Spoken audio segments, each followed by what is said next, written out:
26 जनवरी सोमवार अष्टमी पर शिवलिंग से ये गुप्त चीज उठा कर ले आना। छप्पर फाड़ कर होगी, धन वर्षा मनोकामनाएं होगी, पूर्ण इतना पैसा आएगा कि गिनते गिनते थक जाओगे। भगवान भोलेनाथ जी के आशीर्वाद से आपके जीवन में बहुत उन्नति होगी।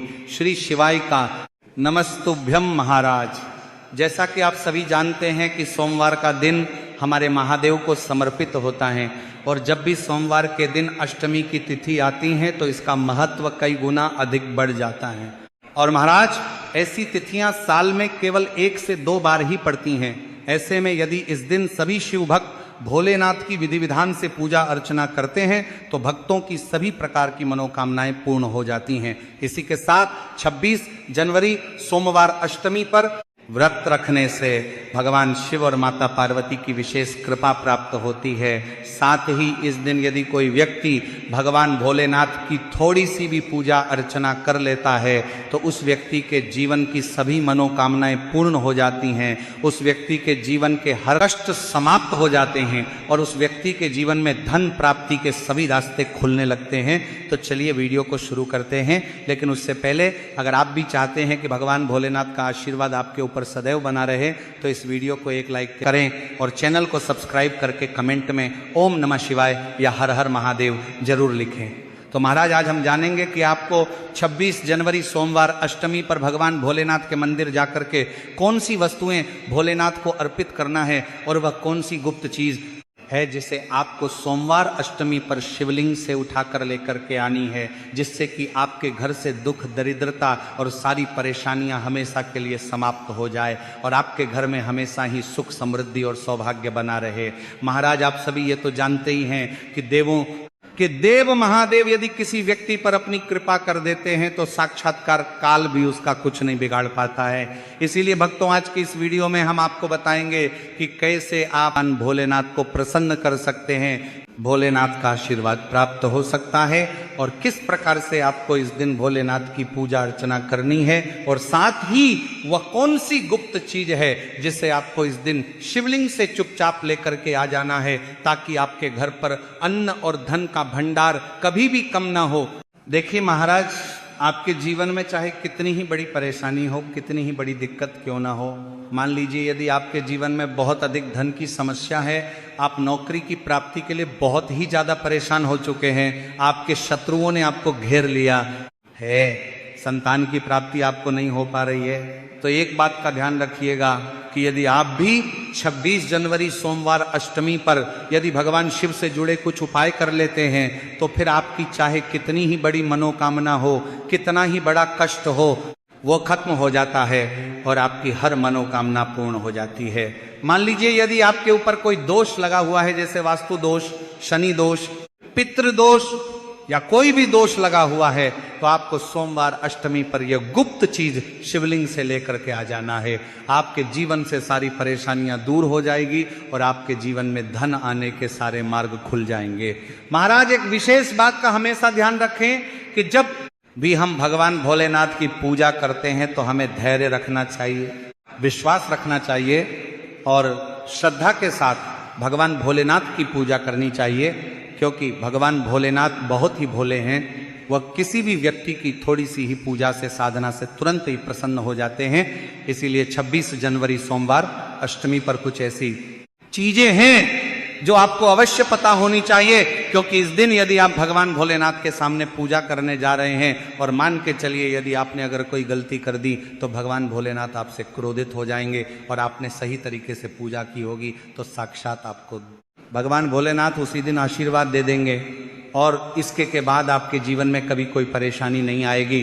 तो महाराज आपको हम वो सभी चीजें बताने वाले हैं, इसलिए आप सभी इस वीडियो में अंत तक बने रहे। तो महाराज ध्यान दीजिए, सोमवार अष्टमी पर सबसे पहले तो आपको भगवान भोलेनाथ के मंदिर जाना होगा और ये जितने भी उपाय आपको बताए जाएंगे ये आपको भगवान शिव के मंदिर में ही करने होंगे। देखिए अक्सर कई भक्तों का प्रश्न होता है, गुरुजी हमारे घर पर शिवलिंग है क्या, हम घर पर पूजा नहीं कर सकते? तो इसका उत्तर है नहीं। इस उपाय के लिए आपको मंदिर जाना पड़ेगा, क्योंकि मंदिर का जो शिवलिंग होता है और जो घर का शिवलिंग होता है इसमें बहुत ज़्यादा फर्क होता है। जो मंदिर का शिवलिंग होता है और इसकी जो शक्ति होती है वे आपके घर के शिवलिंग से करोड़ों गुना ज्यादा अधिक होती है। इसमें ऐसी सकारात्मक ऊर्जा होती है जिसके सामने अगर आप थोड़ी सी पूजा करते हैं तो तुरंत ही उसका फल आपको मिलता है और आपके जीवन की हर परेशानी चली जाती है।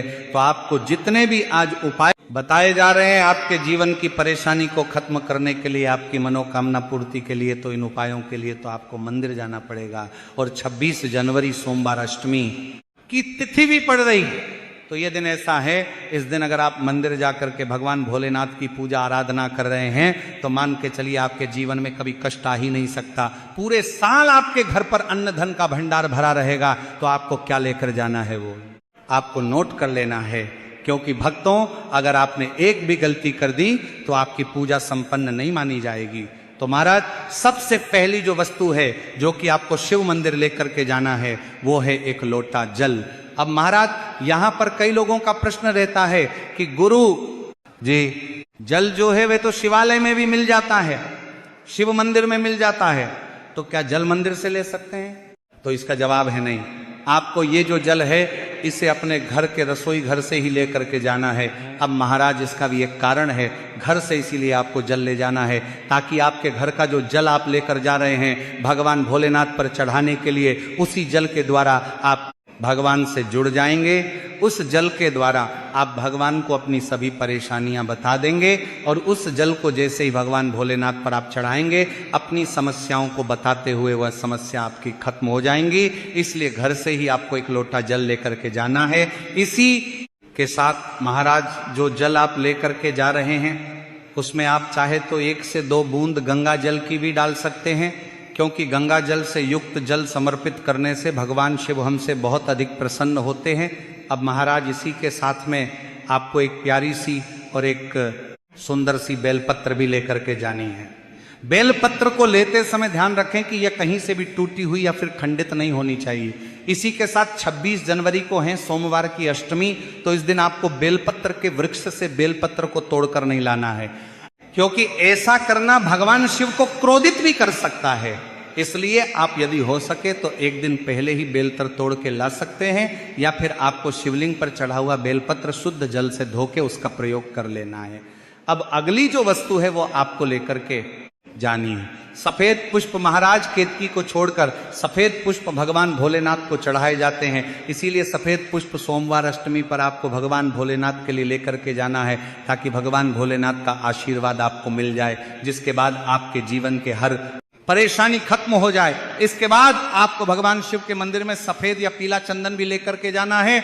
और ध्यान रखें महाराज कि भगवान भोलेनाथ को अगर आप दूध अर्पित करने जा रहे हैं तो एकदम कच्चा दूध होना चाहिए, गर्म किया हुआ दूध नहीं होना चाहिए, कच्चा दूध होना चाहिए। अब महाराज आपको और क्या क्या ले जाना है?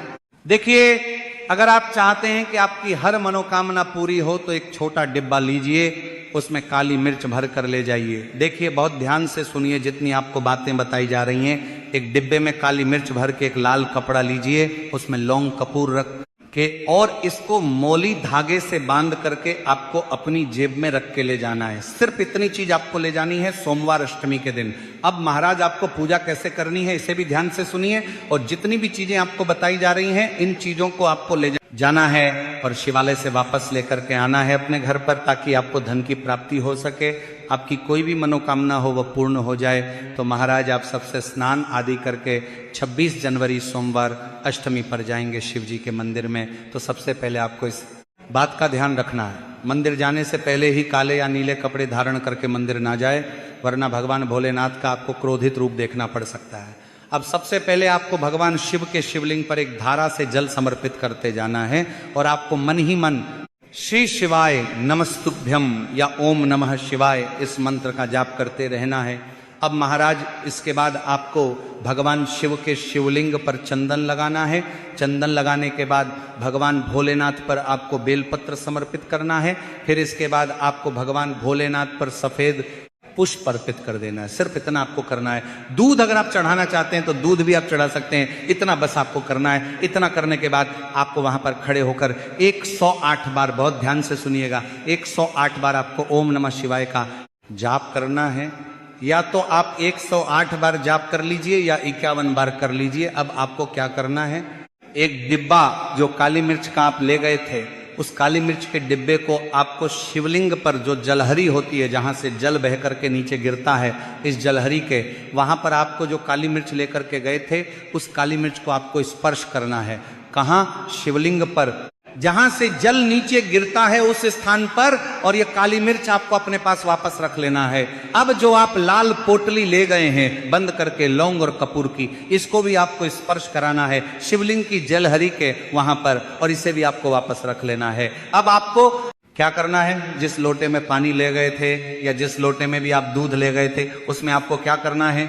देखिए, आप सभी को पता है कि जब भी हम शिवलिंग पर जल अर्पित करते हैं तो वह शिवलिंग से होकर के जलधारी की ओर बह करके आता है और नीचे गिरता है। तो जहां से भी वह जल नीचे गिरता है वहां आपको अपना ये लोटा रखना है, और इस लोटे में आपको कुछ जल वापस झेल करता है, लेना है। महाराज ध्यान रखिएगा, जो आप लोटे में जल भर कर ले गए हैं वह जल आपको वापस बचाना नहीं है, वह तो पूरा आपको भगवान भोलेनाथ को अर्पित कर देना है। अब महाराज आपका सवाल रहेगा कि कई लोग शिवलिंग पर जल चढ़ा रहे हैं, तो इस बात की आप चिंता ना करें, क्योंकि भगवान भोलेनाथ के शिवलिंग पर जब भी जल चढ़ाया जाता है तो वह अमृत बन जाता है। कहा जाता है कई देवी देवता शिवलिंग के पास अदृश्य रूप में खड़े होते हैं ताकि शिवलिंग से गिर रहा जल वह धारण कर सके। इतना पवित्र होता है शिवलिंग से गिरता हुआ जल। तो शिवलिंग से गिरते हुए जल को आपको अपने लोटे में ले लेना, सिर्फ थोड़ी सी बूंदे ले लेनी है। अब आपको क्या करना है? आपको घर वापस आना है। जो आपने लोटे में जल लिया है, इसको घर पर आते ही घर के लोग जो हैं आपके, उनके ऊपर थोड़ा थोड़ा जल छिड़क देना है। घर के हर कोने में जल छिड़क देना है, घर के मुख्य द्वार पर जल छिड़क देना है। तो सबसे पहला कार्य तो ये करना है। इतना कार्य करने के बाद आपके घर पूरे साल बुरी शक्तियां प्रवेश नहीं करती है। यानी कि यदि आपके घर पर कोई काला जादू, काली विद्या करवाने की कोशिश करेगा तो वह आपके घर पर नहीं कर पाएंगे। इससे आपके घर से नकारात्मक शक्तियां चली जाएंगी और सकारात्मक ऊर्जा आ जाएगी। अब महाराज, जो आप काली मिर्च को भगवान भोलेनाथ जी के शिवलिंग से छुआ कर लाए थे, इसको पूजा घर में रखें। ये जो काली मिर्च का डिब्बा है आपके पास, इसे कभी भी आप किसी शुभ कार्य के लिए निकले, जैसे कि मान लीजिए आप बिजनेस मीटिंग के लिए जा रहे हैं, नौकरी की प्राप्ति के लिए जा रहे हैं, काली मिर्च घर के मुख्य द्वार से पहले रख के उसको कुचलते हुए निकलिए। ऐसा करने से आपको आपके काम में जो भी बाधा आने वाली होंगी, वह बाधाएं भगवान भोलेनाथ के आशीर्वाद से अपने आप है हट जाएंगी, और आप जिस कार्य के लिए भी जाएंगे उस कार्य में आपको सफलता मिलेगी और आपको भगवान भोलेनाथ का साक्षात आशीर्वाद मिलेगा सोमवार अष्टमी के दिन, और आपके जीवन से हर परेशानी चली जाएगी। इसी के साथ सोमवार अष्टमी की रात आप अपनी सभी प्रकार के बुरी अनिष्ट शक्तियों से छुटकारा पा सकते हैं। जो लोग भोलेनाथ माता पार्वती की पूजा करना चाहते हैं वो इस दिन अपने घर पर पारद शिवलिंग रख लीजिए। तो सबसे पहले तो आपको अपने घर पर रखें, शिवलिंग का पूजन करना है। फिर गुड़ से युक्त जल हुआ पंचामृत हुआ, इससे आप इस दिन भोलेनाथ का अभिषेक कीजिए। दूध, दही, घी, शहद, शक्कर, पंचामृत बना करके अभिषेक कीजिए। इसके बाद महाराज फिर भोलेनाथ का श्रृंगार कीजिए। चंदन चढ़ाए, अक्षत चढ़ाएं, जनेऊ अर्पित कीजिए। थोड़ा सा चंदन का इत्र, क्योंकि चंदन का इत्र विशेष रूप से शिव शंभू को बहुत प्रिय है, तो वह आप अर्पित कीजिए। उनके पसंदीदा पुष्प चढ़ाए, आंकड़े की माला से उनका श्रृंगार कीजिए। साथ ही कनेर के पीले या सफेद पुष्प चढ़ाए।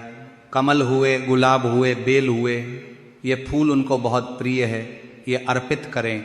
और 5 बेलपत्र अवश्य चढ़ाएं। आप इस दिन चाहे तो या जो आपके पास बेलपत्र है उसी पर आप श्री श्री लिख के या ओम नमः शिवाय या राम राम लिख के अर्पित कीजिए।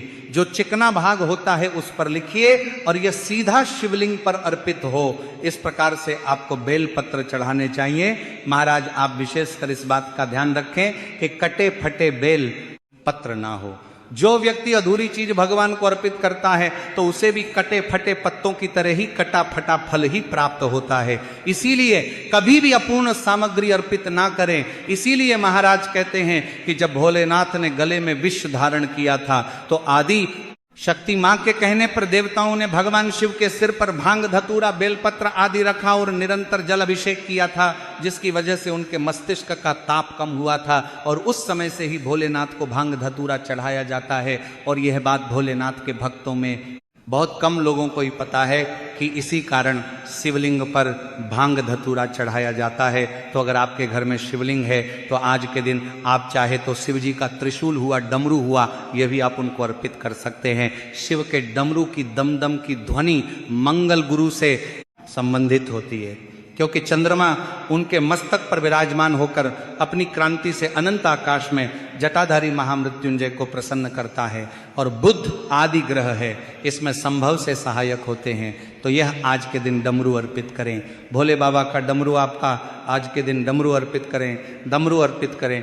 धारण भी कर सकते हैं, अभिमंत्रित करके आप अपने शरीर पर छोटा सा चांदी का डमरू धारण करें। लेकिन उससे पहले अगर आप भी चाहते हैं कि भोलेनाथ का आशीर्वाद आप पर बना रहे तो इस वीडियो को एक लाइक करें और चैनल को सब्सक्राइब कर लें, और कमेंट बॉक्स में ओम नमः शिवाय जरूर लिखें। धन्यवाद।